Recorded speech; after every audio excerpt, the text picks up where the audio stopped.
Hello বন্ধুরা, দেখো আজকে তো একটা বিশেষ দিন, সবাই জানো এটা হচ্ছে জামাই ষষ্ঠী।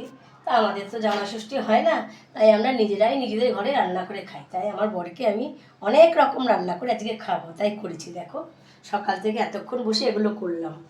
এই যে এখানে আছে ভেন্ডি ভাজা, পটল ভাজা, বেগুন ভাজা। এখানে আছে সর্ষে চিংড়ি, এটা আমার বর খেতে ভীষণ ভালোবাসে, এর জন্য করেছি। আর এখানে আছে দেখো তেল কই, ওর বরের জন্য করেছি। পটল পোস্ত, এটাও আমার বর খেতে ভীষণ ভালোবাসে, ওই জন্য করেছি। আমার বর যা যা ভালোবাসে তাই তাই আজকে করেছি। আর এখানে করেছি কাতলা মাছের কালিয়া, দেখতে পাচ্ছ একটু বড় বড় পিস করেছি আজকে, যেহেতু জামাই ষষ্ঠী ওই জন্য। আর এই দেখো আমের চাটনি। এখানে আছে ডাল, কারণ ভাজার সঙ্গে তো আবার ডাল চাই, সেই জন্য একটু ডালও করলাম।